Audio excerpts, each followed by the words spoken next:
Hello po sa lahat, isang magandang araw at magandang buhay po sa ating lahat. Atoy TV muli pong nagbabalik at ngayong umaga na guys ay mayroon tayong tatalakayin na barya kung saan marami rin nagsasabi na napakamahal nito. May 10K, may 20K at kumabot pa to ng 50K.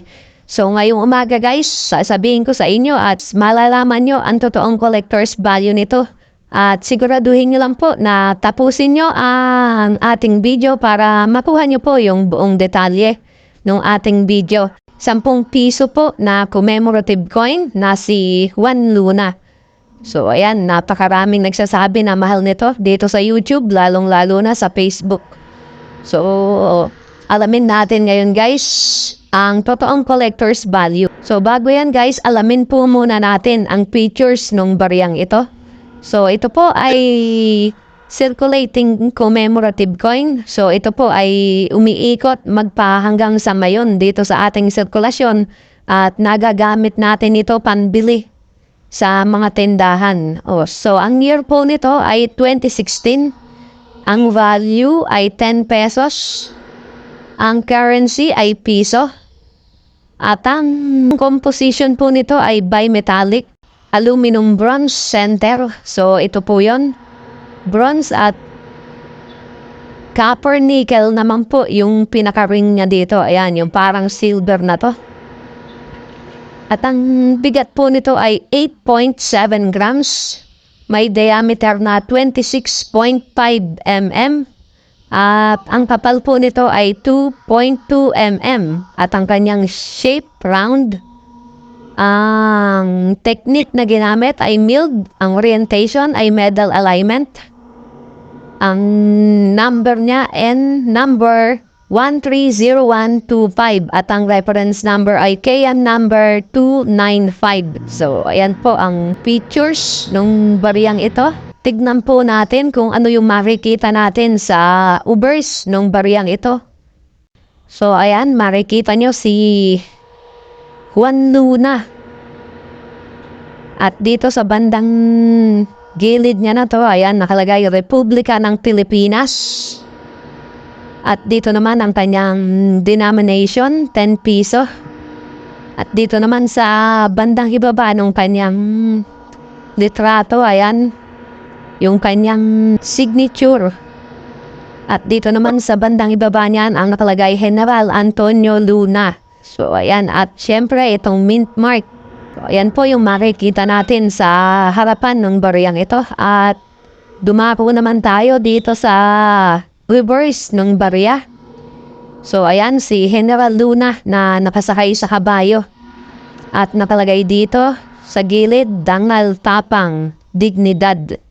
So ayan, at makikita rin natin dito, ito, ang newspaper na nakalagay dyan na may inkwell kung tawagin, ayan. At dito naman po sa bandang ibaba, ayan sa gilid, 150 taon, General Antonio Luna. At ito naman po yung seal ng Bangko Sentral.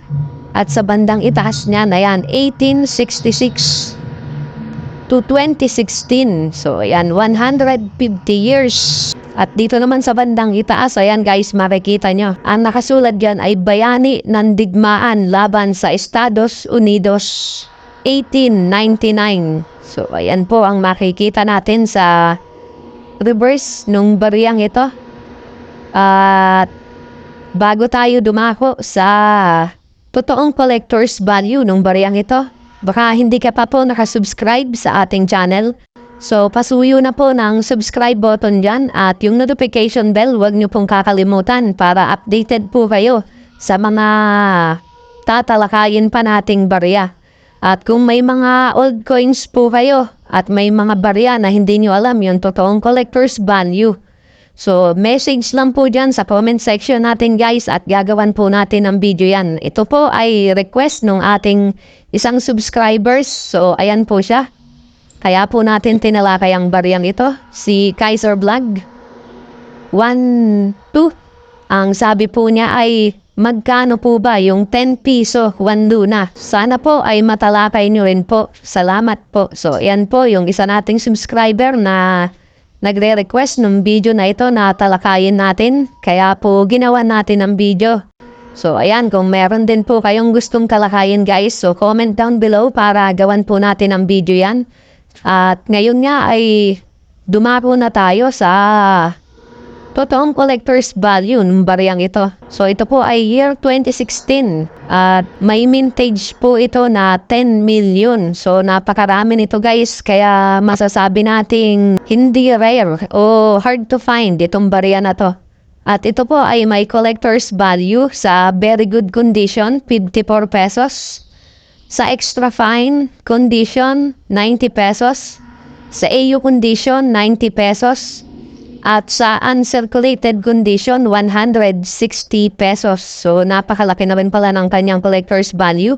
Sa uncirculated condition, 160 pesos. So, ayan guys, kung magtatabi kayo nito ay yung AU condition or uncirculated condition lang. So, ang medyo mahal po nito guys, yung naka-blister pack. So, ito po yon.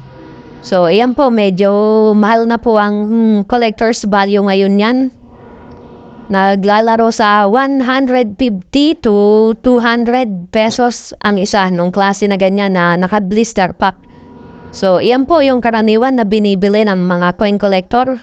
At hindi po katulad nung hawak natin na to na circulated na. So, ayan guys. So, 160 pesos sa uncirculated condition. So, iyan lamang po yung totoong collector's value nung ating bariyan na to na 10 piso na commemorative coin, 1 luna. At huwag po kayo basta-basta maniniwala sa mga napapanood nyo na nagsasabi na libo-libo yung halaga nito. So, napakaraming coin collector ko na nagsasabi na libo ang halaga nito. So, ito po ay 160 pesos lang sa uncirculated condition. So, napakarami po kasing nagbibideo na sinasabi na napakamahal nito lalong-lalo na sa Facebook. So, napakaraming fake news at dito sa YouTube. So, kung gusto nyong malaman ang totoong collector's value guys na hawak nyong coin, so, comment down below lang po sa ating comment section at gagawan natin ng video yan. So, ayan lamang po. Marami pong salamat. Sana po ay huwag niyong kalimutang i-like at i-share yung ating video para mas marami pa po ang makaalam at maging aware sa mga bariya po natin dito. So, ayan lamang po. Maraming salamat po.